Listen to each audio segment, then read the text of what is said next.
Screen visible? Please tell me yes or no. Yes, sir. Okay, that's great.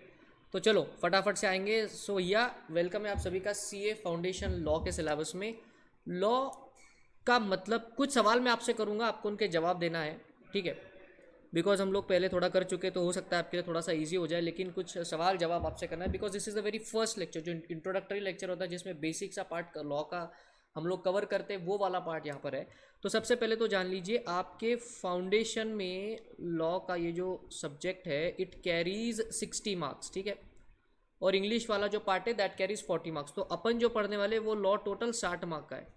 ये 60 marks के लिए आपके पास total 5 act है। पहली एक्ट है आपकी इंडियन कॉन्ट्रैक्ट एक्ट, दूसरी आपकी एक्ट है सेल ऑफ गुड्स एक्ट, उसको हम शॉर्ट फॉर्म में सोगा कहते हैं।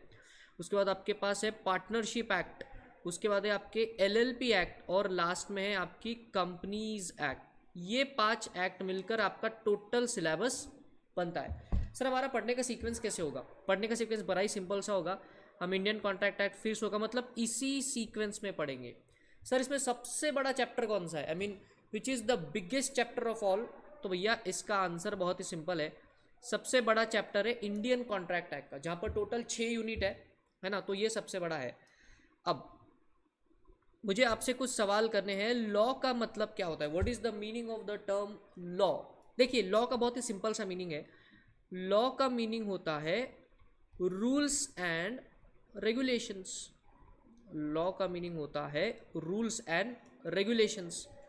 क्या आप जिस कॉलेज में पढ़ते हो क्या उसमें भी कोई लॉ एप्लीकेबल है? क्या कोई रूल्स एंड रेगुलेशन एप्लीकेबल है? यस और नो जवाब देना मुझे आप। जहाँ के भी जिस भी कॉलेज में पढ़ते हो क्या वहाँ के कुछ रूल्स एंड रेगुलेशन होते हैं? Yes, sir. 100% होता है। हर कॉलेज में आप जिस घर में रहते हो आपके घर के भी अपने एक रूल्स एंड रेगुलेशन है। जैसे आपके घर में आपको पता है कि कौन से टाइम पे कौन सी चीज़ कहाँ रखनी है, आपको कब सोना है, कब उठना है, कब नहाना है, कब खाना है, कब बाहर जाना है। अगर आउट ऑफ टाउन जाना है तो पापा मम्मी की परमिशन लेनी, कुछ बहुत ही हाई फंडू काम अगर आपको करना है तो पापा मम्मी की परमिशन, मतलब ये सारी जो है ये रूल्स एंड रेगुलेशन है जो आपके घर में भी आप फॉलो करते हो। तो इसी तरह से आप लॉ इसीलिए बनाया होता है ताकि लोग उसको फॉलो करें। बिकॉज अगर लॉ नहीं होता तो बहुत गड़बड़ाहट हो जाएगी, ठीक है? अब चलिए लॉ के कुछ बेसिक पार्ट को हम लोग देखते हैं, ठीक है? Some basics of law. ये जो है बेटा डिस्कशन पहले लेक्चर में बड़ा इंपॉर्टेंट होता है एक बेस क्रिएट करने के लिए, ताकि आगे आने वाले सिलेबस में क्लैरिटी रहे आपको। तो अभी हम लोग चलेंगे on the concepts of basics of law. हम चलेंगे on the concepts of basics of law. अब ये जो बेसिक्स ऑफ लॉ हम जो पढ़ने वाले अगले 10 मिनट में, ये आपके सिलेबस में कभी नहीं आएगा, मतलब it's not a part of your syllabus, but it is equally important for you to understand कि ये होता कैसे। बेसिक्स ऑफ लॉ में हम लोग क्या सीखने वाले कि लॉ से आपको क्या क्या मिलता है। सबसे पहले लॉ आपको बेनिफिट प्रोवाइड करता है। दूसरी बात लॉ आपको सेफ्टी प्रोवाइड करता है। तीसरी बात लॉ में हर गलती के लिए पनिशमेंट दी हुई है। So there is a mechanism of punishment in law. Sir हो ये क्या होता है?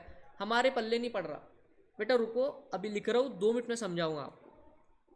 फोर्थ पॉइंट है कि लॉ हमेशा प्रिंसिपल ऑफ नेचुरल जस्टिस पर चलेगा। प्रिंसिपल ऑफ नेचुरल जस्टिस मतलब न्यायबद्धता की तरफ चलेगा। There will be a mechanism जहां पर आपको न्याय मिलेगा। अब देखिए हम एग्जांपल लेंगे और इस एग्जांपल से मैं प्रूफ करूंगा कि दुनिया का कोई भी लॉ है उसमें ये 4 चीजें तो होती ही है ना? ये प्रूफ करूंगा मैं आपके सामने। तो let me take one example. अभी चलिए हम लोग थोड़ा सा टाइम में पीछे जाएंगे, let us go back in time. हम बात करेंगे स्टोन एज की। स्टोन एज तो आप समझते हो, हाँ या ना? स्टोन एज के बारे में पता है कि नहीं पता है आपको? अरे आपने स्कूलों में हिस्ट्री में पढ़ा होगा स्टोन एज के बारे में, कि जब पत्थरों की दुनिया थी, पत्थर के बर्तन थे, पत्थर की गाड़ियाँ थी, बिल्कुल ये सब चीज़ें जो आज हमने बनाई है वो नहीं थी।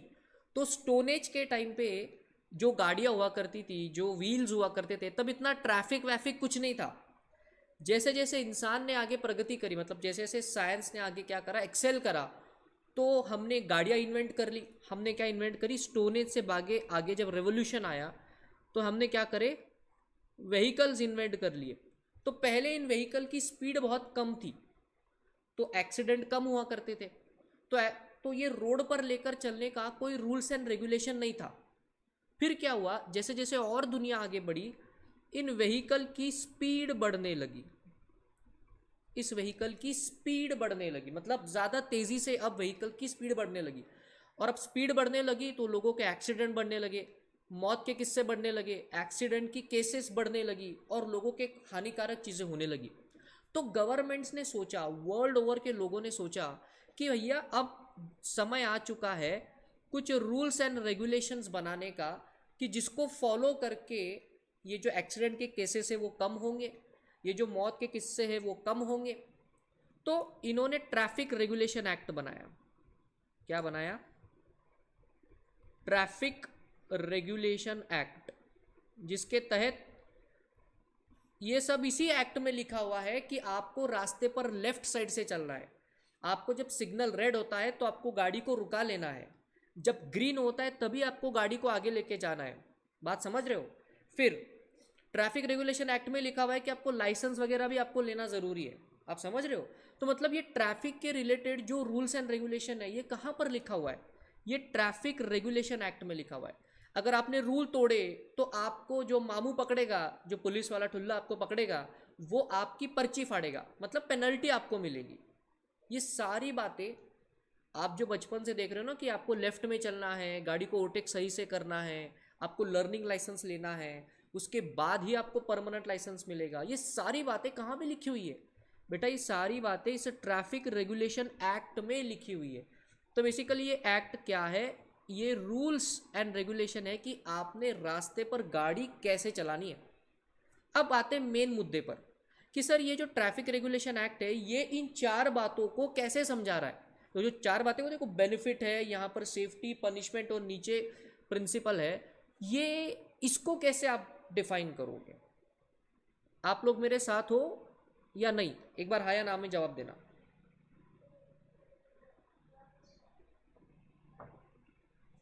आर यू अंडरस्टैंडिंग, मैं जो बता रहा हूँ कि आपको समझ में आ रही है चीज़ें। हाँ सर। यस, हाँ सर। गुड, बस बस बस। चलिए पहला बात, फर्स्ट पॉइंट पढ़ेंगे, that is the concept of benefit. क्या इस ट्रैफिक रेगुलेशन एक्ट से आपको कुछ बेनिफिट मिल रहा है। हाँ, बहुत बेनिफिट मिल रहा है भैया। सड़क पर ट्रैफिक घट गई है, मतलब अब एक्सीडेंट्स कम हो रहे, लोगों की मौत नहीं हो रही है और सब डिसिप्लिन में चल रहे हैं। और जब सब डिसिप्लिन में चलेंगे तो कोई कोई किसी को दिक्कत नहीं होगी। और आप मतलब अगर कितना भी क्राउडेड रोड हो, रूल्स को फॉलो करोगे तो एक्सीडेंट कम होंगे। कितनी भी ट्रैफिक हो, रूल्स को फॉलो करोगे तो सबको सही तरीके से इंफ्रास्ट्रक्चर को यूज करने का मौका मिलेगा। तो क्या लॉ से आपको बेनिफिट मिल रहा है, आंसर इज यस। दूसरे पॉइंट पर आते हैं, क्या इस लॉ से आपको सेफ्टी मिल रही है क्या। हाँ, डेफिनेटली मिल रही है। लॉ ने बोला है, ट्रैफिक रेगुलेशन एक्ट में लिखा हुआ है कि आपको लर्निंग लाइसेंस लेना पड़ेगा। तो ये लर्निंग लाइसेंस लेने के लिए आपको एक छोटी सी एग्जाम देनी होती है और आपको एक आपकी टेस्ट ड्राइव कराई जाती है। वहाँ पर लोग देखते हैं कि भैया इसको गाड़ी आ रही है कि नहीं आ रही है। नहीं आ रही है तो लाइसेंस नहीं देंगे, आ रही है तो लाइसेंस दे देंगे। मतलब जो सेंसिबल एक रैशनल पर्सन है वो गाड़ी ठीक से चलाएगा तो ही उसको लाइसेंस मिलेगा। मतलब सेफ्टी की बात आ गई ना आपके पास। ट्रैफिक रेगुलेशन एक्ट में ही लिखा हुआ है कि जब आप गाड़ी चलाते हैं तो आपको आपकी सीट बेल्ट लगा के रखनी है। Big cities like Mumbai, Delhi, यहाँ पर आपको हेलमेट कंपलसरी है। हेलमेट नहीं लगाओगे तो मामू आके 500 रुपये की पर्ची फाड़ेगा आपकी। तो क्या लॉ आपको सेफ्टी देने का ट्राई कर रहा है, 100% यस। तो सेफ्टी भी आपको लॉ दे रहा है। चलिए पनिशमेंट की बात करेंगे। क्या इस लॉ से कोई पनिशमेंट वाली चीज़ है क्या। चलिए आप मुझे एग्जांपल बताइए, क्या ट्रैफिक रेगुलेशन एक्ट में पनिशमेंट के रिलेटेड क्या लिखा हुआ है, कुछ आइडिया है आपको इसके बारे में, बताइए।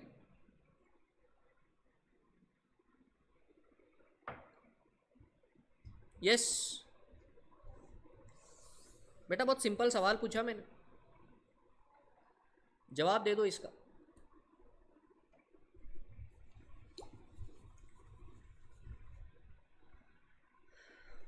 ट्रैफिक रेगुलेशन एक्ट में पनिशमेंट बताया हुआ है। सर कैसे पनिशमेंट बताया हुआ है बेटे, बहुत सिंपल सी बात है। कि जब अगर आप ट्रैफिक सिग्नल को तोड़ते हो, क्या आपको मामू पकड़ता है? आंसर इज यस, आपको पनिशमेंट मिलेगा, मतलब आपको पैसा पेनल्टी भरना पड़ेगा। आप गाड़ी पे जा रहे थे, आपको मामू ने पकड़ा, आपके पास आपके गाड़ी के इंश्योरेंस के पेपर साथ में नहीं है, आपका लाइसेंस आपके साथ में नहीं है, जो कि होना चाहिए। ये कहाँ पे लिखा हुआ है? ये ट्रैफिक रेगुलेशन एक्ट में लिखा हुआ है। तो अगर आपके पास वो लाइसेंस नहीं है, डॉक्यूमेंट्स नहीं है, तो आपको पेनल्टी मिलेगी। मतलब ही पनिशमेंट का मैकेनिज्म ट्रैफिक रेगुलेशन एक्ट में डेफिनेटली है। अब बात करेंगे नेचुरल जस्टिस की। What is the concept of natural justice? Road पर आपका एक्सीडेंट हो गया, समझ लीजिए रोड पर आप जा रहे थे क्लासेस के लिए, बड़ी बढ़िया तरीके से धड़ाम से आपका एक्सीडेंट हो गया। तो जब आपका ये झगड़ा कोर्ट में जाएगा ना, कोर्ट में, उस समय पे जज देखेगा कि ट्रैफिक रेगुलेशन एक्ट ने कुछ रूल्स बनाए थे कि आपने लेफ्ट में चलना चाहिए, आपने सिग्नल को फॉलो करना चाहिए। तो आपका जो एक्सीडेंट हुआ, क्या इस एक्सीडेंट में आपने ट्रैफिक रेगुलेशन एक्ट के कुछ रूल्स को तोड़ा है क्या? अगर तोड़ा है तो आप केस हार जाओगे। अगर आपने नहीं तोड़ा है, सामने वाले की गलती है, उसने तोड़ा है, तो वो केस हार जाएगा, आप केस जीत जाओगे। So whether there is a mechanism of natural justice? Definitely. Imagine करो कि एक बहुत बड़ा हाईवे है, एग्जाम्पल देखो, ये बहुत बड़ा हाईवे है, इस हाईवे पर बहुत सारी जो व्हीकल्स है वो 100 किलोमीटर के स्पीड से चलती है। अब यहाँ पर एक छोटा सा रास्ता बीच में से कट करता है, बीच में से कट करता है। तो अब इस रोड पर जो लोग जाते हैं, ये उनकी जिम्मेदारी है कि पहले हाईवे के वो दाई तरफ देखे, फिर बाई तरफ देखे, और ट्रैफिक को देख करके फिर क्रॉस करे। बिकॉज यहाँ के लोग तो फास्ट ही होंगे हाईवे के। फिर अगर इस चक्कर में कोई इंसान फटाक से यहाँ बीच में आता है छोटे रोड से अंदर, और ये हाईवे की गाड़ी की टक्कर होती है, तो इस केस में गलती छोटे वाले रोड की होगी। अगर ये प्रूफ करना पड़ेगा आपको कि उसने आए बाय देखा नहीं, तो इस केस में जीतेगा कौन? वो हाईवे वाली गाड़ी जीतेगी, और जो छोटे रोड पे से गाड़ी आई वो गाड़ी वाला हार जाएगा। भैया इसी को हम कहते हैं the concept of natural justice. तो दुनिया का कोई भी लॉ उठा के देख लो आप, आपको यही चार चीज़ें मिलेंगी उसमें। पहला तो लॉ आपको कुछ बेनिफिट प्रोवाइड करेगा, दूसरा वही लॉ आपको कुछ सेफ्टी भी प्रोवाइड करेगा, उसी लॉ में कुछ गलत करने पर आपको पनिशमेंट के रिलेटेड भी प्रोविजंस होंगे, जो हम कॉन्ट्रैक्ट एक्ट में देखने ही वाले कि आपने ये नहीं करा तो वो होगा, वो नहीं करा तो वो होगा, ये ऐसी वाली चीज़ें। और नेचुरल जस्टिस का मतलब है कि वहाँ पर मुकदमा चलेगा, कोर्ट में मुकदमा चलेगा, जस्टिस का प्रोसेस होगा, ये सारा प्रोसेस लॉ में लिखा होगा। तो इस तरीके से कोई भी लॉ दुनिया में बनता है, मतलब ये चार चीज़ें उसके मेन पिलर है। हम इसको इंग्लिश में कहते हैं these are the 4 pillars of any law. चाहे कोई भी हो, इंडिया का लॉ हो, बाहर का लॉ हो, फर्क नहीं पड़ता, ये लॉ आपको इस तरह से बेसिक चीज़ें प्रोवाइड करता है। तो ये था हमारा डिस्कशन फर्स्ट वाला पार्ट कि लॉ क्या चार चीज़ें आपको देता है। So that is the first thing. अब आपके मन में सवाल है कि सर ये तो ठीक है, लेकिन आप हमें ये बताइए कि लॉ इंडिया में बनता कैसे है? How is law made in India? अगर हमको इंडिया में लॉ बनाना है, ठीक है ना, अगर हमको इंडिया में लॉ बनाना है तो कैसे बनाए? How law is made? Modi ji के मन में आया, रात को क्या अनाउंसमेंट कर दी, क्या वैसे ही लॉ बन जाता है? हाँ या ना? लॉ बनता कैसे बताएंगे आपको। How law is made, law बनता कैसे है? चलिए आप में से कोई बच्चा मुझे बता सकता है कि लॉ कैसे बनता है? कुछ आइडिया है आपको? मैं आपके जवाब के लिए रुका हूं।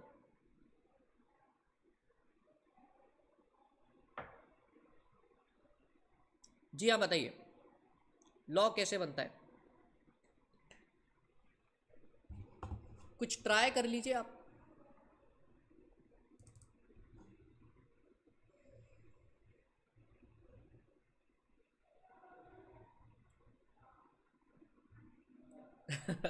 सारे बच्चे एक दूसरे के भरोसे बैठे हैं यहाँ पे कि कोई बोलने को तैयार नहीं है। चलिए कोई बात नहीं, मैं आपको बता देता हूँ कि लॉ इंडिया में बनता कैसे है।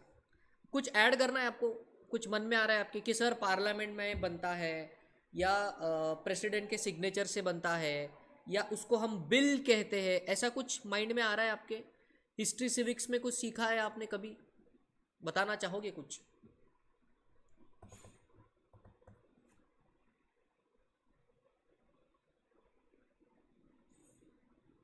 चलिए मैं आपको बताता हूँ कि लॉ कैसे बनता है।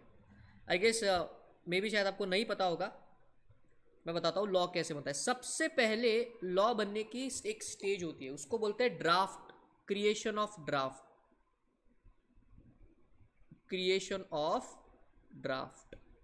मतलब ये सर, ये ड्राफ्ट का मतलब क्या होता है? इमेजिन करो आपको और मेरे को, हम सबको मिलके इंडिया भर में जितने भी सीए स्टूडेंट्स हैं उन सब के हित के लिए एक लॉ बनाना है। आपको और हमको मिलके इंडिया के सारे सीए स्टूडेंट्स के लिए कोई तो लॉ बनाना है। क्या हम बना सकते हैं? आंसर इज यस, हम बना सकते हैं। लेकिन बनाने से पहले उस लॉ में क्या आएगा क्या नहीं आएगा, ये चार चीज़ें, बेनिफिट, सेफ्टी, पनिशमेंट, जस्टिस, कुछ तो आना, मतलब वो चार चीज़ें तो आनी चाहिए ना। तो हम क्या करेंगे बहुत बढ़िया तरीके से, हम एक बुक बनाएंगे, बुक, और उस बुक में लिखते चलेंगे rule number 1, rule number 2, rule number 3, ऐसे डॉट डॉट डॉट डॉट करके। और हम पूरे इंडिया में चक्कर लगाएंगे, सारे बच्चों से पूछेंगे भैया आपको क्या एक्सपेक्टेशन है कि लॉ में क्या होना चाहिए। बिकॉज सिर्फ ये लॉ आपको और मेरे को एप्लीकेबल नहीं होने वाला, ये पूरी इंडिया में जो है एप्लीकेबल होने वाला है। तो हम सभी का यहाँ पर उनकी इच्छा, उनकी राय लेना हमको ज़रूरी है। बात समझे नहीं समझे? तो सबसे पहली स्टेप होती है ड्राफ्ट क्रिएट करना। तो सर ये ड्राफ्ट कैसे क्रिएट होता है? बहुत ही सिंपल सी बात है, आप एक बुक बनाओगे, उसमें जो भी आपको लगता है आप उसको 1 2 3 4 ऐसे नंबरिंग वाइज लिखते चले जाओगे कि ये होना चाहिए, वो होना चाहिए, बच्चों के हित में ये करे, वो करे, सारा बिल, पूरा ड्राफ्ट आपने बना लिया। ये थी पहली स्टेज कि क्या करना है, क्या चाहते हैं, वो एक पहले बुक में हम लिखकर उसको कंपाइल करेंगे। ठीक है। अब सेकंड चीज होती है presentation, presentation of this draft, या इसको बिल कह लो, बिल को ब्रैकेट में लिखता हूं ड्राफ्ट, इन पार्लियामेंट। अभी ये आपने, हमने पूरी बुक बना ली, क्या हमारे बना लेने से ही ये इंडिया में लॉ बन जाएगा क्या? Answer is no. तो क्या करना पड़ेगा, जो लोग सांसद में बैठते हैं ना, बीजेपी, कांग्रेस, जो रूलिंग पार्टी है, जो वहाँ के मेंबर ऑफ लेजिस्लेटिव है, उनमें से किसी एक को पकड़ना पड़ेगा और उनको ये बुक हम देंगे, because we are not a part of parliament. Parliament तो दिल्ली में है, हम तो यहाँ पर बैठे हुए हैं, लेकिन हम ये बुक वहाँ के मिनिस्टर्स, कैबिनेट मिनिस्टर को देंगे कि आप ये बिल को ना पार्लियामेंट में प्रेजेंट करो, और अगर आपको सही लगता है सब कुछ तो इसको लॉ बना दो। हमने बहुत सोच समझ के इसमें चीज़ें डाली हुई है। तो जब ये ड्राफ्ट पार्लियामेंट में प्रेजेंट किया जाता है, उसी ड्राफ्ट को हम क्या कहते हैं, उसी ड्राफ्ट को हम टेक्निकल भाषा में इसको बिल बोलेंगे। अब इसको हम लोग क्या बोलेंगे? बिल बोलेंगे। ये थी सेकंड स्टेप के पार्लियामेंट में उसको प्रेजेंट किया जाता है। वहाँ पर आप और हम नहीं जा सकते, बिकॉज हम वी आर नॉट मिनिस्टर्स, हम लोग इलेक्शन नहीं लड़े। तो जो लोग वहाँ के रिप्रेजेंटेटिव है उसको हम दे देंगे, फिर वो वहाँ पर प्रेजेंट करेगा। नाम आपका और मेरा ही होने वाला है, लेकिन प्रेजेंट वो करेंगे, बिकॉज वो वहाँ के मेंबर है, हम वहाँ के मेंबर नहीं है।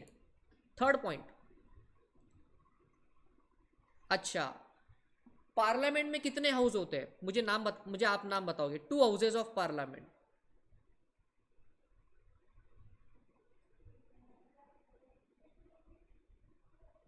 हाँ जी बताइए, कौन से होते हैं पार्लियामेंट के 2 houses? Yes,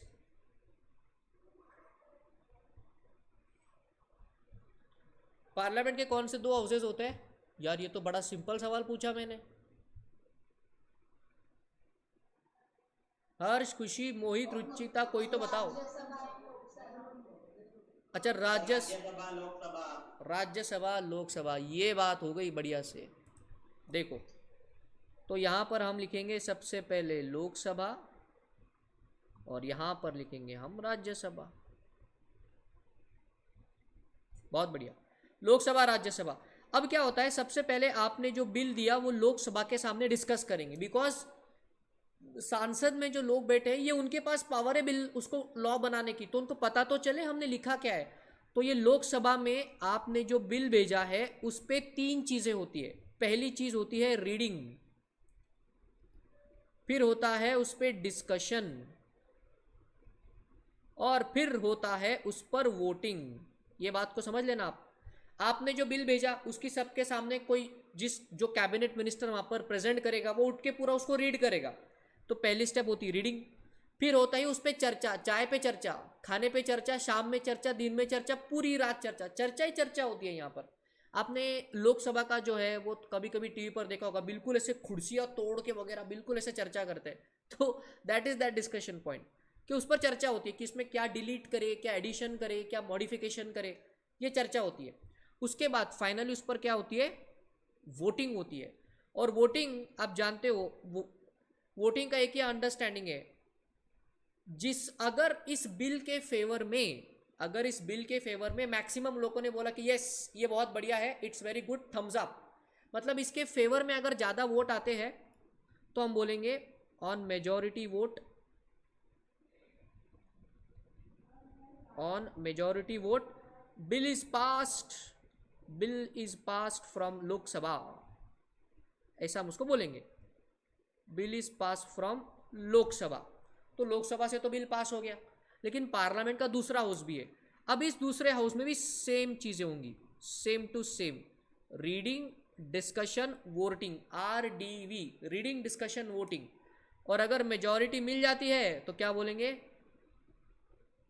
bill is passed from Rajya Sabha. जब ये दोनों ने मिलके बिल को पास कर दिया, बिल को ग्रीन सिग्नल दे दिया, हम बोलेंगे अब ये बिल अभी भी लॉ बना है क्या? क्या लगता है आपको, क्या अभी भी? अब तो पार्लियामेंट ने भी हाँ बोल दिया, राज्यसभा और लोकसभा दोनों ने हाँ बोल दिया, अब क्या बचा बताइए जरा, कुछ बच गया क्या?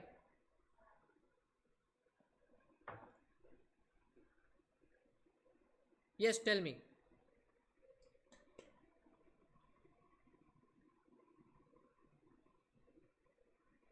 क्या लगता है आपको इसके बाद क्या होगा?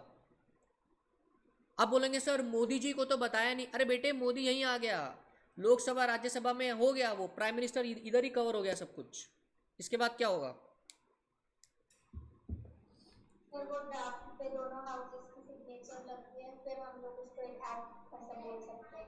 बेटे आप बोल रहे हो कि वहां पर सिग्नेचर लगती है, तो ये बिल पास हो गया, वो वही चीज हो गई, सबने साइन कर लिया, मोदी जी ने भी साइन कर लिया, अभी क्या होगा आगे? क्या ये एक्ट बन गया? आंसर इज नो, अभी एक स्टेप बची हुई है, वो जनता को बताना पड़ेगा। हाँ, करेक्ट बेटा, आप जो स्टेप बता रहे हो वो लास्ट स्टेप है, उसके पहले एक स्टेप है, टोटल 5 स्टेज में लॉ बनता है। 4th स्टेप होती है सिग्नेचर, उस इंपॉर्टेंट पर्सन की सिग्नेचर लगती है, signature of president of India. He is the first citizen of India, civics में पढ़ा होगा आपने, प्रेसिडेंट ऑफ इंडिया। तो भैया जो प्रेसिडेंट ऑफ इंडिया है, ये दोनों राज्यसभा लोकसभा ने पास कर दिया बिल, उसके बाद वो प्रेसिडेंट के पास जाएगा, फिर प्रेसिडेंट भाई साहब उसको रीड करेंगे और उनको सही लगता है तो उस पर सिग्नेचर करेंगे। लेकिन अभी भी ये लॉ नहीं बना है, लॉ बनने के बहुत करीब है। अभी लास्ट का पार्ट है publishing, publishing the bill in official gazette. Government का एक ऑफिशियल मैगजीन होता है, एक अभी पहले का ज़माना था जब मैगजीन में ये लोग छापते थे, आज का ज़माना है वेबसाइट पर अपलोड करते। बिकॉज जैसा भी खुशी ने बोला कि भैया ये लॉ पूरे इंडिया के लिए बना है तो जनता को बताना चाहिए ना। बिकॉज अगर आप फर्स्ट स्टेज से देख रहे हो तो आपने और मैंने उसको ड्राफ्ट करा, पार्लियामेंट के लोगों ने, कांग्रेस बीजेपी ने उसको सुन लिया, प्रेसिडेंट ने उसको देख लिया, लेकिन लोगों को थोड़ी पता कि ये चल क्या रहा है, उनको बताना तो पड़ेगा। तो उनको बताने की होती है लास्ट स्टेज, जिसको हम बोलते हैं publishing in the official gazette. अब जाके वो ड्राफ्ट जो था, अब वो इंडिया में क्या बन गया, इस स्टेज के बाद वो ड्राफ्ट से बिल बना पहले, और बिल से अब वो लास्ट में क्या बन गया, लॉ। जब ऑफिशियल गजेट में जिस दिन चढ़ाया जाता है उसको, उस दिन से वो इंडिया में पूरे एप्लीकेबल हो जाता है। तो आज के बाद ये लॉ का बहुत बेसिक पार्ट है जो एज अ लॉ का स्टूडेंट आपको पता चाहिए कि लॉ बनता कैसे है। ड्राफ्ट बनता है, फिर पार्लियामेंट में जाता है, दोनों हाउसेज में घमासान वोटिंग होती है, प्रेसिडेंट के पास जाता है, साइन होती है, और लास्ट में ऑफिशियल गजेट पर उसको पब्लिश किया जाता है। कुछ इस हिसाब से लॉ बनता है, ठीक है। अब कुछ और लॉ की बेसिक बातें, फिर हम इंडियन कॉन्ट्रैक्ट एक्ट के फर्स्ट चैप्टर के से शुरुआत करेंगे। अभी हमने आपको ऊपर बताया कि लॉ में बहुत सारे रूल्स एंड रेगुलेशंस होते हैं, तो ये rules and regulation number wise लिखा होता है। Rule number 1, rule number 2, rule number 3, rule number 4। ये जो सारे नंबरिंग है बेटा, इसको नंबर हम नॉर्मल भाषा में कहते हैं, लॉ की भाषा में इसको क्या कहते हैं? सेक्शन। इसको हम लॉ की भाषा में क्या बोलते हैं बेटा? सेक्शन कहते हैं। Section 1, section 2, section 3, section 4। Simple भाषा में रूल 1, रूल 2, रूल 3, रूल 4। अभी कभी कभी क्या होता है, इस रूल 1 में अंदर भी 1 एक छोटा सा रोमन 1 होता है, समझ रहे हो? इस 1 में अंदर एक और 1 होता है, तो उसको हम रीड कैसे करेंगे? अगर ये कुछ इस हिसाब से है तो उसको रीड कैसे करेंगे? सेक्शन 1 सब सेक्शन 1, सेक्शन 1 और जो ब्रैकेट में है उसको बोलेंगे सब सेक्शन। तो यहाँ पर मैं आपको अलग, ये बेटा लॉ को पढ़ने का तरीका है, ये आपको सिखाना जरूरी है मेरे को, बिकॉज जब आप लॉ पढ़ोगे वो उसके एक अलग टाइप की लैंग्वेज है, उसको इंटरप्रेट करने का एक अलग तरीका होता है, वो सिखा रहा हूँ आपको, ये जरूरी है। अभी ये जो फर्स्ट वाला पार्ट है आप बेटा इसको कहते हो सेक्शन, और ये जो दूसरा वाला पार्ट है इसको कहते हैं सब सेक्शन। सर अगर एक और चीज इधर ऐड हो जाए तो 1 में एक छोटा ए, अगर हमको रूल के अंदर रूल बनाना हो तो क्या करें फिर? तो कुछ नहीं करना, यहां पर हम इसको लिखेंगे ए पार्ट, ए। अब इस ए को कैसे रीड करेंगे? Section 1 sub section 1 clause A, मतलब सर ये जो थर्ड वाला पार्ट होता है इसको हम कहते हैं क्लॉज। क्या बोला जाता है इसको? क्लॉज बोला जाता है। तो देखिए इसको रीड कैसे करेंगे हम? Section 1 sub section 1 clause A, और उसके अंदर जो लिखा होगा उसको पढ़ेंगे हम। तो इस तरीके से लॉ के ये ड्राफ्टिंग किया जाता है, पहले मेन सेक्शन, फिर उसके नीचे अंदर सब सेक्शन, और अंदर चाहिए तो उसको क्लॉज बोलेंगे। सर अगर उसके और अंदर चाहिए, बेटा ऐसा तो कभी नहीं होता, इतना अंदर अंदर मत जाओ, नीचे गिर जाओगे। 3 लेयर तक ही होता है, फिर अगर आपको और लिखना है तो नया सेक्शन बना लो, समझ रहे हो? 3 लेयर तक ही होता है, सेक्शन, सब सेक्शन और उसके अंदर क्लॉज। इस तरीके से आपको लॉ को रीड करना है भैया, राइट। और एक लास्ट बात और फिर हम चैप्टर की ओर चलेंगे। किसी भी एक्ट के सेक्शन 1 में, किसी भी एक्ट के सेक्शन 1 में क्या दिया होता है बताता हूं। जो सेक्शन नंबर 1 होता है इसमें हमेशा क्या दिया होता है किसी भी एक्ट का? Applicability of that act, applicability of that act. मतलब सबसे पहली चीज लॉ में, कोई भी लॉ में सबसे पहली चीज, सबसे फर्स्ट सेक्शन में क्या लिखा होता है? ये लॉ किधर एप्लीकेबल है? इंडिया में एप्लीकेबल है, इंडिया के बाहर एप्लीकेबल है, अंडमान निकोबार पे एप्लीकेबल है क्या, राम सेतु पे एप्लीकेबल है क्या, जम्मू कश्मीर पे एप्लीकेबल है क्या? ये सारी चीजें हर लॉ के सेक्शन 1 में लिखी होती है। एंड फिर और एक इंपॉर्टेंट चीज, सेक्शन 2, हर लॉ के सेक्शन 2 में क्या लिखा होता है sir?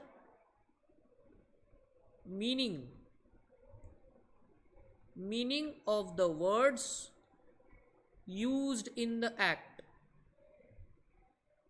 meaning of the word used in the act। Sir इसका क्या मतलब है? मतलब ये कि ये जो सेक्शन 2 है ये डिक्शनरी की तरह होता है। बात को समझे नहीं समझे आप? अभी हमने और आपने मिलके सीए स्टूडेंट्स के लिए तो एक्ट बना लिया, तो उसमें बहुत सारे शब्दों का हमने इस्तेमाल किया होगा। हो सकता है कि हमने हाई फंडू इंग्लिश का इस्तेमाल किया, लैटिन का वर्ड यूज किया, जर्मनी का वर्ड यूज किया। अरे तो ये वर्ड का मतलब क्या है पता कहाँ से चलेगा? तो सेक्शन 2 में उस एक्ट में आने वाले हर वर्ड का मीनिंग यहाँ पर होता है। मतलब अगर मैं कंपनीज एक्ट की बात करूँ तो बहुत सारी टाइप की कंपनी होती है, private company, public limited company, 1 person company, small company. इसका मीनिंग किधर दिया हुआ है? सेक्शन 2 में दिया हुआ है। कॉन्ट्रैक्ट एक्ट में भी बहुत सारे वर्ड्स हम पढ़ने वाले, ऑफर, एक्सेप्टेंस, कम्युनिकेशन, कंसिडरेशन। इसका मीनिंग क्या है? फ्रॉड, मिसरिप्रेजेंटेशन, बात को समझ रहे हो? ब्रीच ऑफ कॉन्ट्रैक्ट, डैमेजेस, इसका मीनिंग कहाँ दिया हुआ है? सेक्शन 2 में दिया होता है।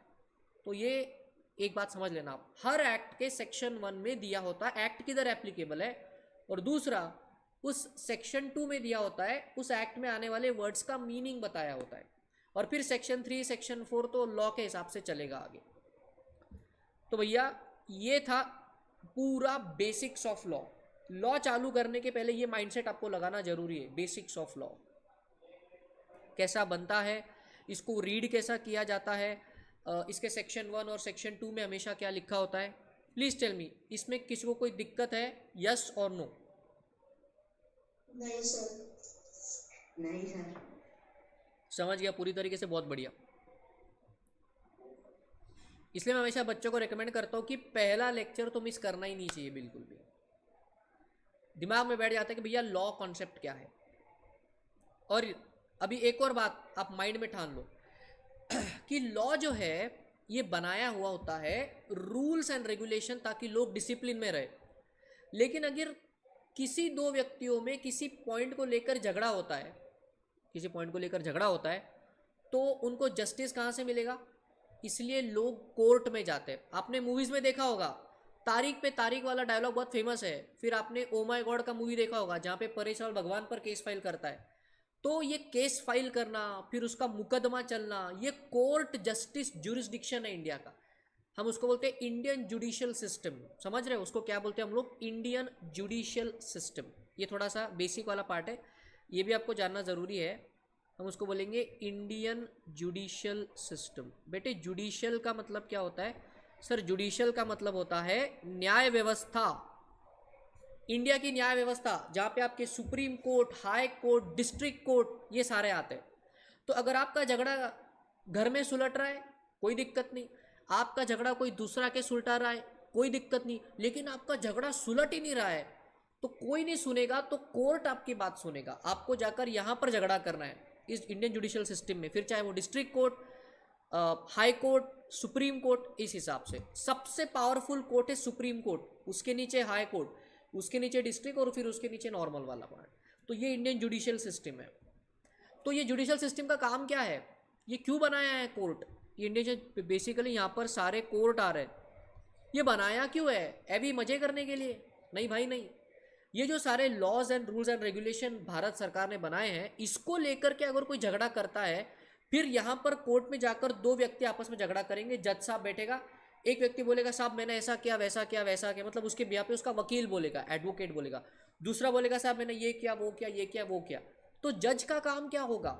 जज तो कोर्ट का आदमी है, उसका काम क्या होगा कि ये जो दोनों बातें बोल रहे हैं क्या ये लॉ के हिसाब से है क्या ये लॉ में बैठता है क्या? Is it with in law? अगर लॉ में बैठता है और ये प्रूव होता है कि गलती किसकी थी, फिर उस लॉ के हिसाब से उसको सजा मिलती है। बात को समझे? मतलब इंडियन कॉन्ट्रैक्ट एक्ट का केस भी कोर्ट में जाएगा, इनकम टैक्स का एक्ट का केस भी कोर्ट में जाएगा, समझे आप? जीएसटी वाला एक्ट भी कोर्ट में जाएगा। फिर अगर आपने किसी का मर्डर करा, किडनैपिंग करी, चोरी करी आपने, वो इंडियन पिनल कोड एक अलग एक्ट है, फिर वो भी कोर्ट में जाएगा। क्रिमिनल केसेस, सिविल केसेस, सब कुछ कोर्ट में जाता है। तो बेसिकली जब हम लॉ को पढ़ते हैं तो हमको इस नज़रिए से पढ़ना है कि अगर गड़बड़ी होती है तो कोर्ट इस केस में डिसीजन क्या देगा, कोर्ट इस केस में डिसीजन क्या देगा। अगला बेसिक फिर आता है नाम जिसको हम बोलते हैं केस लॉ। बेटे केस लॉ का मतलब होता है जब दो व्यक्ति कोर्ट में जाके झगड़ते हैं तो उन पे जो मुकदमा चलता है और जो उसका डिसीजन आता है, इस पूरे प्रोसेस को बोला जाता है केस लॉ। क्या बोला जाता है उसको? केस लॉ बोला जाता है। और नॉर्मली केस लॉ कैसे होता है? एक व्यक्ति दूसरे व्यक्ति पर केस फाइल करेगा तो उसको टेक्निकल भाषा में क्या बोला जाता है, ये आपको सब पढ़ा रहा हूं मैं, इसलिए ये लगेगा अपने को आगे चैप्टर में। एक होता है प्लेंटिफ, एक होता है प्लेंटिफ और दूसरा होता है डिफेंडेंट। भैया प्लेंटिफ कौन है, डिफेंडेंट कौन है? Plaintiff is the person who files the case, person who files the case. और सर ये डिफेंडेंट कौन होगा? पर्सन ऑन हुम case is filed, person on हुम केस इज फाइल्ड। तो ये दो वर्ड्स आपको याद रखने हैं, बिकॉज आपके सिलेबस में केस लॉ दिया होगा, ये वर्सेस वो, A versus B, B versus C, C versus D. नाम तो खतरनाक होते बिल्कुल, लंदन पेरिस पूरे दुनिया भर के नाम आपको मिलेंगे। और फिर वहाँ पे लिखा होगा प्लेंटिफ डिफेंडेंट, प्लेंटिफ डिफेंडेंट। तो भैया प्लेंटिफ का मतलब होता है वो बंदा जो केस फाइल करता है, और डिफेंडेंट का मतलब होता है वो बंदा जिस पर केस फाइल किया हुआ है, राइट। तो यहाँ पर बेसिक्स ऑफ लॉ वाला जो पार्ट है वो यहाँ पर ख़त्म होता है। इसमें किसी को कोई दिक्कत है तो पूछ लो।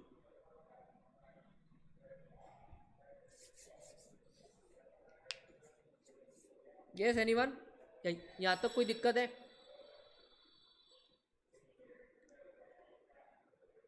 आगे बढ़े? यस आई गेस हम अब आगे बढ़ेंगे।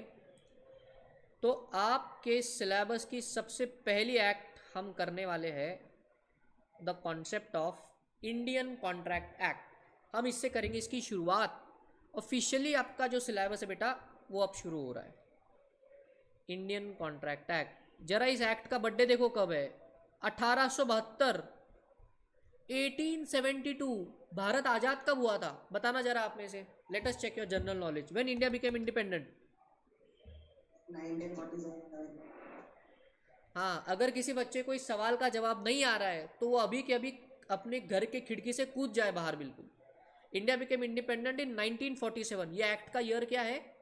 1872, मतलब आज़ादी के पहले का एक्ट है। हाँ हाँ भैया, ये आज़ादी के पहले का एक्ट है। ये अंग्रेज़ों के ज़माने का एक्ट है, अंग्रेज़ों के ज़माने का। तो हमने अंग्रेज़ों से ही कॉपी करा है इसको, ये बात को समझो आप। तब तो इंडिया आज़ाद था नहीं। इस ईयर में, इस समय इंडिया तो आज़ाद नहीं था। इंडिया पे यूएस, नॉट यूएस, यूके का राज चल रहा था। तो अंग्रेजों के ज़माने का एक्ट है। तो उधर वो ऑलरेडी लॉ था, हमने पूरा की पूरा कॉपी पेस्ट करा, थोड़ा सा उसमें बदलाव करा और इंडिया में उसको एप्लीकेबल कर दिया। तो मेरे हिसाब से ये इंडिया का सबसे पुराना एक्ट है, सबसे पुराना, बहुत पुराना। इससे पुराना कोई एक्ट नहीं है। This is the oldest act in India, 1872। ये दादा परदादा है सब, मतलब अगर हम एक्ट को एक फैमिली कंसिडर करें तो ये सबके बुजुर्ग है यहाँ पर, इंडियन कॉन्ट्रैक्ट एक्ट। चलिए कुछ एग्जांपल्स आपको देंगे और फिर आगे बढ़ेंगे। आपसे कुछ सवाल पूछेंगे। पहले मुझे आप बताइए मीनिंग ऑफ कॉन्ट्रैक्ट। कोई बच्चा बताएगा मेरे को, what is the meaning of contract? आपके हिसाब से कॉन्ट्रैक्ट इस वर्ड का मीनिंग क्या होता है? सही जवाब, गलत जवाब, कोई फर्क नहीं पड़ता, बोलिए आप। कॉन्ट्रैक्ट का मतलब क्या होता है?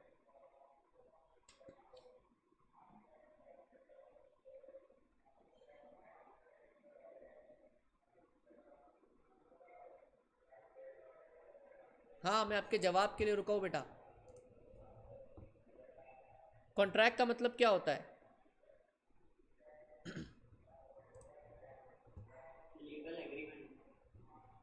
ओके, यहां पर एक बच्चे ने बोला भैया लीगल एग्रीमेंट। ओह, लीगल एग्रीमेंट, अच्छा। और बताओ। बड़ा बेसिक सा सवाल पूछा है मैंने, व्हाट इज अ कॉन्ट्रैक्ट। मैंने पढ़ाया है नहीं, मैं तो सिर्फ पूछ रहा हूँ अभी कि कॉन्ट्रैक्ट का मतलब आपके हिसाब से नॉर्मल क्या? कॉन्ट्रैक्ट को मैं डील लिख सकता हूँ? डील, यस और नो? हाँ सर। हाँ डील है। हाँ सर। मतलब आपकी किसी से डील हुई, चल भाई मैच लगी 100 रुपए की, डील है। आपने किसी को बोला, चल एक रिक्शे वाले को बोला कि चल मुझे स्कूल से घर छोड़ दे। अब तो आपकी स्कूल की उम्र नहीं है, कॉलेज से घर छोड़ दे। तो कॉलेज से घर छोड़ने के उसने 20 रुपए लिए आपसे, तो डील है। आपने उसको पैसा दिया, उसने आपको घर छोड़ दिया, दिस इज द डील। तो सिंपल भाषा में भैया कॉन्ट्रैक्ट का मीनिंग होता है डील। आप आपकी ज़िंदगी में अभी जिस एज में हो, और जो कोई बच्चा इस वीडियो को देख रहा है, आपने बहुत सारी डील्स करी होंगी, बहुत सारी। कहीं जाकर किसी शॉप से पार्ले जी का बिस्किट ले आए होंगे, कभी जाकर आपने शॉपिंग करी होगी, ऑनलाइन शॉपिंग करी होगी, ऑफलाइन शॉपिंग करी होगी। आपने स्कूल में एडमिशन लिया होगा, आईसीआई के साथ अपने फाउंडेशन के लिए यहाँ पर रजिस्टर करा है। सब्जी वाले के साथ आपने डील किया होगा, अपना वो ओची, उसके साथ आपने डील किया होगा। बात समझ रहे हो? तो बेसिकली आपने भी बहुत सारे कॉन्ट्रैक्ट करे। तो ये जो इंडियन कॉन्ट्रैक्ट एक्ट है, ये ऐसी सारी डील्स को सही कर रहे हो, गलत कर रहे हो, क्या रूल्स एंड रेगुलेशन है, इसके बारे में है ये इंडियन कॉन्ट्रैक्ट एक्ट। नाम में ही उसके कॉन्ट्रैक्ट मतलब डील, जहाँ पर एक से ज़्यादा व्यक्ति साथ में आकर कुछ तो भी डील करेंगे, चाहे वो कमर्शियल हो या नॉन कमर्शियल हो। चलिए अभी कुछ टेक्निकलिटीज़ पर हम जाते हैं। सबसे पहले जैसा मैंने बताया applicability, applicability of act, Indian contract act. Indian contract act किधर किधर एप्लीकेबल है? तो उधर लॉ में लिखा हुआ है applies to whole of India, whole of India. और ऐसा पहले लिखा जाता था except the state of, except the state of Jammu and Kashmir, ऐसा पहले लिखा जाता था। लेकिन अमित शाह ने 2019 के इलेक्शंस के बाद आर्टिकल 370 को हटा दिया। उसकी कहानी तो आप जानते ही होंगे। और क्योंकि आर्टिकल 70 को अब हटा दिया है तो अब इसका कोई वजूद नहीं रहता। मतलब पहले ऐसा था कि कोई भी एक्ट इंडिया में बनता था तो वो पूरे इंडिया पे अप्लाई होता था except the state of Jammu and Kashmir, special status था उनको, आर्टिकल 370। अभी क्या हुआ, आर्टिकल 370 पिछके आऊँ चला गया, तो ये वर्ड्स भी चले गए। तो आज के टाइम में अपडेशन क्या हो गया लॉ में, it applies to, Bharat Mata की जय, it applies to all of India.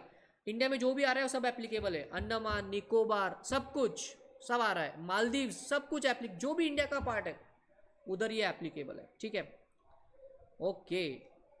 Sir आपके सिलेबस में हमको कितने सेक्शंस पढ़ने हैं, हमको कहाँ से कहाँ तक के सेक्शन पढ़ने हैं? सर आपके फाउंडेशन के सिलेबस में सेक्शन 1 से लेके सेक्शन 74 तक हमको पढ़ना है इंडियन कॉन्ट्रैक्ट एक्ट का। सर इसके आगे सेक्शन नहीं है क्या? हाँ बेटे इसके आगे सेक्शन है ना, लेकिन वो अभी नहीं पढ़ना है, आपको इंटरमीडिएट लेवल पर पढ़ना है। ये है। सर इस एक्ट का बर्थडे कब आता है? डेट ऑफ बर्थ, इस एक्ट का बर्थडे कब आता है? 1 सितंबर 1872 को इस एक्ट का जन्म हुआ। जैसे आपका बर्थडे है, मेरा बर्थडे है, एक्ट का भी बर्थडे है। ये सवाल आता है कभी कभी एग्जाम में कि भैया इंडियन कॉन्ट्रैक्ट एक्ट का फॉर्मेशन ईयर क्या है? 1 सितंबर 1872। बर्थडे भूल जाओगे तो नहीं चलेगा भैया, बर्थडे तो आपको याद होना चाहिए, नहीं तो ईगो हर्ट हो जाएगा लॉ का। बात समझ रहे हो? आपको अच्छा लगेगा कि आपका दोस्त, आपका बेस्ट फ्रेंड आपका बर्थडे भूल जाए, आप मुंह फुला के बैठ जाओगे। तो आपको भी इसका एक्ट का बर्थडे याद चाहिए। ये एक्ट कब आया? 1 सितंबर 1872 को आया। तो ये कुछ बेसिक सी बातें थी। Applicability of the act applies to whole of India, section 1 से सेक्शन 74 हमको पढ़ना है पूरा आपके एक्ट में, मतलब आपके फाउंडेशन के सिलेबस में। डेट ऑफ बर्थ है इसका 1 सितंबर 1872। ठीक है जी। अब कॉन्ट्रैक्ट के डेफिनेशन को देखते हैं। मतलब लॉ ने कॉन्ट्रैक्ट हमारे नॉर्मल लैंग्वेज में तो बोल दिया डील है, ठीक है डील है तो है, लेकिन लॉ की नज़र में कॉन्ट्रैक्ट की कुछ अलग डेफिनेशन है। लॉ कहता है भैया कॉन्ट्रैक्ट जो है उसको हमने इक्वेशन बनाएंगे। कॉन्ट्रैक्ट का इक्वेशन है। सर कॉन्ट्रैक्ट का क्या इक्वेशन है? Contract is equals to agreement plus enforceable by law. Enforceable by law, EBL, इसको शॉर्ट में लिख दिया मैंने EBL. Contract is equals to agreement plus enforceable by law. ये मैं नहीं कह रहा हूं, ये लॉ कह रहा है। लॉ ने कॉन्ट्रैक्ट का ऐसा जुगाड़ बैठाया है यहां पर और बोल दिया उन्होंने हम उसी को कॉन्ट्रैक्ट बोलेंगे जिसमें ये दो चीजें आएंगी। कौन सी दो चीजें? एक तो वो पहला एग्रीमेंट होना चाहिए, देखो जरा वो एग्रीमेंट होना चाहिए, और दूसरा वो एनफोर्सिएबल बाय लॉ भी होना चाहिए। अब सर ये एनफोर्सिएबल बाय लॉ का क्या मतलब है? एनफोर्सिएबल बाय लॉ के टोटल 11 पॉइंट्स हैं। टोटल कितनी है? 11 पॉइंट्स। मैं इसको कहता हूं कि आपके कॉन्ट्रैक्ट को 11 तरह की अग्नि परीक्षा देनी होगी, फिर जाके उस कॉन्ट्रैक्ट को कॉन्ट्रैक्ट माना जाएगा इंडियन कॉन्ट्रैक्ट एक्ट में। आप कोई डील करते हो तो उस डील में ये 11 पॉइंट्स आने ही चाहिए, तभी हम उसको बोलेंगे that it is enforceable by law. तो ये तो था दूसरा पार्ट। बेटा बहुत बेसिक चल रहा है, अभी एग्जांपल्स लेंगे, बहुत जबरदस्त समझ में आएगा आपको, बने रहिए मेरे साथ। आगे देखो। अच्छा सर पहले पार्ट का क्या? एग्रीमेंट का मतलब क्या होता है? भैया एग्रीमेंट का मतलब क्या होता है? बहुत सिंपल सी बात है। लॉ ने बोला रुको रुको रुको, आपको एग्रीमेंट का भी बताएंगे। एग्रीमेंट का अपना अलग ही स्वैग है। ये है एग्रीमेंट। एग्रीमेंट का भी अपना इक्वेशन है। एग्रीमेंट का मतलब होता है ऑफर प्लस एक्सेप्टेंस। एग्रीमेंट का ये मतलब है ऑफर प्लस एक्सेप्टेंस। अच्छा, तो लॉ बड़ा होशियार है, मतलब डेफिनिशन तो पहले बताया, फिर इक्वेशन पे इक्वेशन दागे जा रहा है। हम करें तो करें क्या, कोई बात नहीं। ऑफर और एक्सेप्टेंस की ये कहानी। तो सबसे पहले हम सिलेबस की शुरुआत कहाँ से करेंगे? हम एग्रीमेंट से सिलेबस की शुरुआत करेंगे। हम सीखेंगे कि भैया एग्रीमेंट क्या होता है, फिर हम उसमें सीखेंगे सबसे पहले कि what is offer and what is acceptance. फिर जब ये हो जाएगा तो हमारा ये वाला पार्ट कंप्लीट हो जाएगा कि what is agreement, you will understand. फिर हम चलेंगे इस पार्ट पे, एनफोर्सिएबल बाय लॉ। सर ये एनफोर्सिएबल बाय लॉ का मतलब मैंने बताया ना आपको 11 पॉइंट्स, ये जब जाएंगे वहाँ पे तब देख लेंगे, ठीक है। और अब आज के लिए 3-4 स्मॉल एग्जाम्पल लेंगे और आज का लेक्चर एंड करेंगे। लास्ट पार्ट, अगर आप ये लिखना चाहते हो तो लिख सकते हो। मेरे तरफ से एक बहुत सिंपल सा रिकमेंडेशन, मेरे तरफ से रिकमेंडेशन रिक्वेस्ट समझ लो। मेरी क्लास में ऑनलाइन मोड पर या ऑफलाइन मोड पर जहाँ भी आप मेरे से पढ़ते हो, मेरा एक रिक्वेस्ट है आपसे कि आपने स्टिकी नोट्स का इस्तेमाल करना चाहिए। मैं बहुत सारे एग्जांपल्स देता हूँ और मैं रिक्वेस्ट और रिकमेंड करूँगा कि वो एग्जांपल लिख करके स्टिकी नोट पे आप अपने बुक पे चिपका लें। इसका 2-3 फायदे, फटाफट से रिवीजन होती है, आपको ताज़ा कॉन्सेप्ट याद आती है। कुछ समय बाद आप चीज़ें जब भूल जाते हो तो स्टिकी नोट्स को देख करके आपको सारा याद आ जाएगा। तो पहले दिन से आदत डाल लेना। ये था हमारे तरफ से आपको रिकमेंडेशन। या अगर लिखना चाहो तो लिख सकते हो, वैसे आपकी नोट्स में सब कुछ छपा हुआ है, ठीक है। और यस सर, हमारी नोट्स अलग से कुछ नहीं है, इंस्टीट्यूट का मटेरियल ही हमारी नोट्स है जो आपके पास ऑलरेडी है, राइट। अब चलिए कुछ एग्जांपल लेंगे। Now let us take some example. Now we are on example number 1। एक एक्स है और एक वाई है। एक्स के पास अपनी कार है मारुति 800। मारुति 800। अब एक्स को ये कार बेचनी है, ठीक है ना। और एक्स और वाई दोनों बेस्ट फ्रेंड्स हैं। एक्स वाई को बोलता है यार ये मेरी कार ना मेरे को बेचना है 1 लाख रुपए। चल 1 लाख रुपए में ले ले, तू अपना दोस्त है, चल तू क्या याद रखेगा, चल ले ले 1 लाख रुपए ले दे और ये कार लेके जा। वाई ने बोला ठीक है। तो वाई ने पेमेंट करा और एक्स ने उसको कार दे दी। मुझे बताइए सिंपल भाषा में, क्या इसको हम डील बोलेंगे या नहीं? Is it a deal, yes और नो?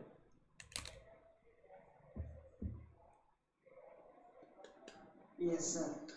हाँ, ये डील है। बहुत सिंपल सी बात है। पैसा लिया और कार दे दी, या कार आई पैसा दे दिया, डील है। ओके, अगला क्वेश्चन। अगला क्वेश्चन, जैसे यहां पर ए है और यहां पर बी है। ए का मोबाइल शॉप है, ए का मोबाइल शॉप है, और बी कस्टमर है, बी कस्टमर है। बी ए के मोबाइल शॉप से जाके आईफोन परचेस करता है। आईफोन परचेस किया, 1 लाख रुपए का फोन। किडनी बेच दी उसने लेकिन आईफोन परचेस कर लिया। आप बात को समझ रहे हो? 1 लाख रुपए का फोन परचेस कर लिया यहाँ पर। मुझे बताइए क्या ए और बी में क्या हम इसको भी डील बोलेंगे क्या? यस और no, tell me. Yes sir. हाँ, इसको भी डील बोलेंगे, कोई दिक्कत नहीं। ओके, अब आती है तीसरी बात। अब इधर चंपा है और उसकी दोस्त है चमेली। चंपा ने चमेली को बोला कि भैया आज तो संडे है, चलो मूवी देखने चलते हैं। चंपा ने चमेली को बोला आज तो संडे है, चलो मूवी देखने चलते हैं।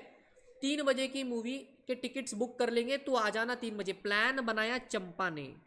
यहाँ बनाएंगे प्लान बाय चंपा, इसको बोलेंगे प्लानर, और इसको बोलेंगे अटेंडर, मतलब ये सिर्फ अटेंड करेगी। प्लान बनाया किसने? चंपा ने। फ़ोन किसको करा?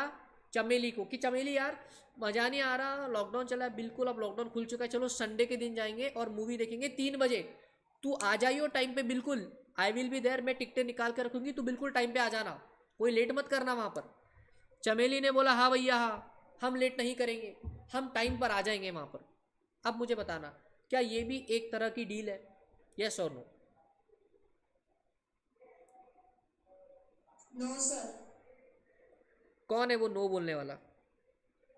कौन है वो इंसान जिसने नहीं बोला है? मुझे लॉजिक चाहिए आपसे।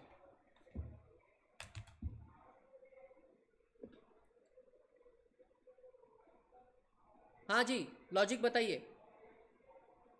चंपा चमेली, डील ऑफ अ मूवी, मेरे हिसाब से बेटा इसको भी डील माना जाएगा, ये भी तो डील ही है, यस और नो वाली बात है ना। चंपा ने बोला चमेली को तू चलेगी क्या, तो चमेली ने बोला हाँ ठीक है, I will come with you, there is no problem, ये डील है, this is also will be a deal. हाँ, ये लॉ के नज़र में कॉन्ट्रैक्ट है या नहीं हम बाद में चर्चा करेंगे।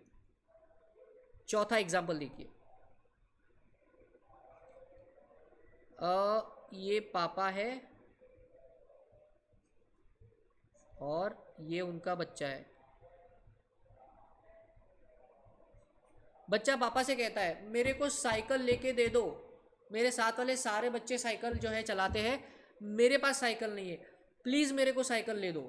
बच्चा रो रहा है, रोया, बहुत रोया, बहुत रोया, रात भर रोया, आंसू नहीं, बहुत ऐसे आंसू निकले उसके। पापा पिघल गए, पापा पिघल गए। पापा ने बोला ठीक है बेटा, तेरे लिए साइकिल ले आएंगे, बहुत ही बेस्ट वाली साइकिल ले आएंगे। तो बच्चा खुश हो गया, तो पापा ने बच्चे के कहने पर उसके लिए साइकिल परचेस करके उसको दे दी। मुझे बताइए क्या ये एक तरह की डील है, जहाँ पर एक पर्सन हाँ बोल रहा है, एक पर्सन उसको मना रहा है, या यस यू नो, या जो जो भी हो रहा है, क्या ये भी एक डील है? यस और नो?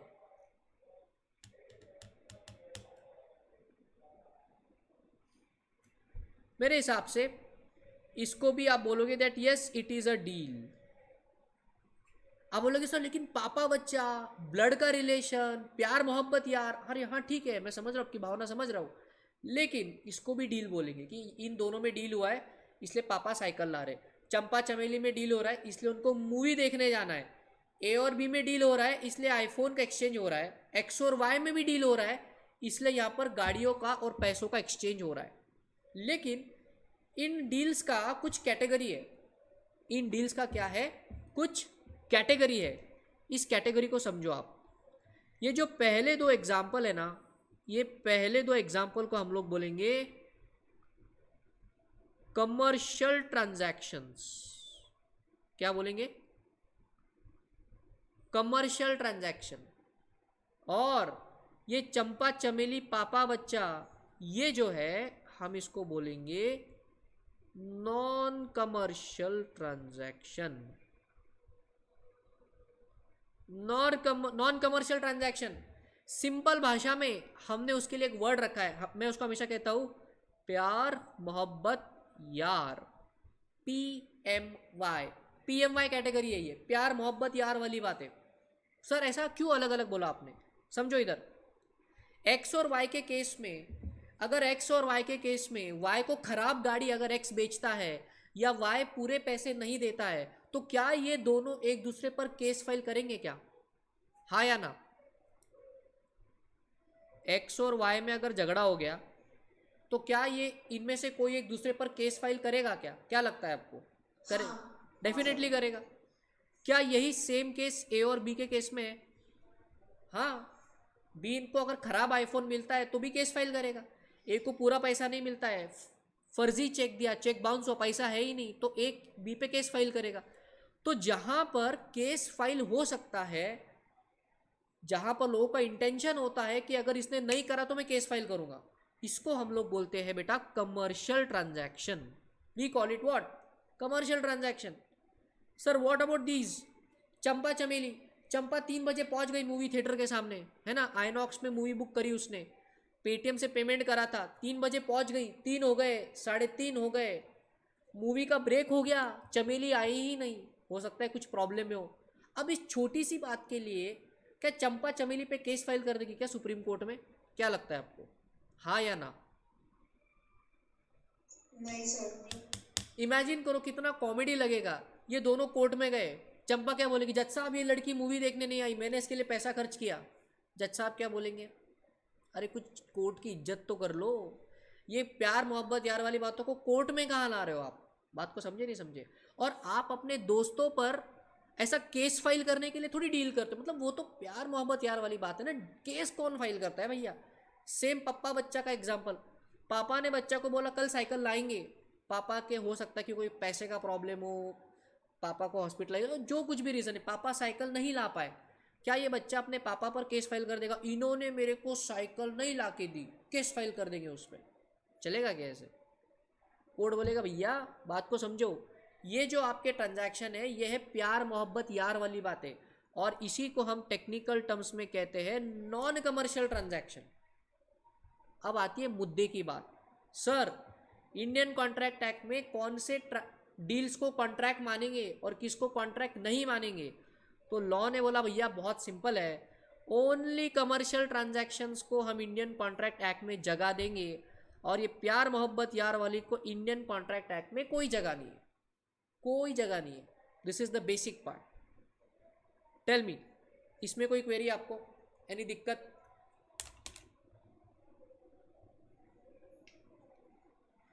ये समझना जरूरी है आपको, commercial non commercial, commercial transaction है इंडियन कॉन्ट्रैक्ट एक्ट में इज्जत मिलेगी, मतलब लॉ एप्लीकेबल होगा, मुकदमा चलेगा, जज आपको जस्टिस देगा। प्यार मोहब्बत यार वाली बात है, लॉ बोलता है सॉरी ये हम नहीं कर सकते, ये आपकी प्यार मोहब्बत यार, अपनी घर का झगड़ा घर पे रखना है, आपने कोर्ट में नहीं लेके आना है, इसको कोर्ट में एंटरटेन नहीं करेंगे आपको। ये था मेन रीजन मेरे ये 4 एग्जाम्पल लेने का। ए बी एक्स वाई के केस में it is a commercial transaction, पापा बच्चा चंपा चमेली इज अ प्यार मोहब्बत यार PMY, तो ये कोर्ट में नहीं चलेगा, ये ऊपर वाला कोर्ट में चलेगा, समझे। तो इसी के साथ हमारा पहला लेक्चर आज यहाँ पर खत्म होता है। आई विल रिकमेंड दैट आप थोड़ा सा इंट्रोडक्टरी पार्ट घर पे जाके रीड करो, ये व्हाट इज़ अ कॉन्ट्रैक्ट, उसके ऊपर ये जो सब कुछ दिया हुआ है थोड़ा सा आप इसका रीडिंग करना। हम आगे की कहानी नेक्स्ट लेक्चर में कंटिन्यू करेंगे। Thank you.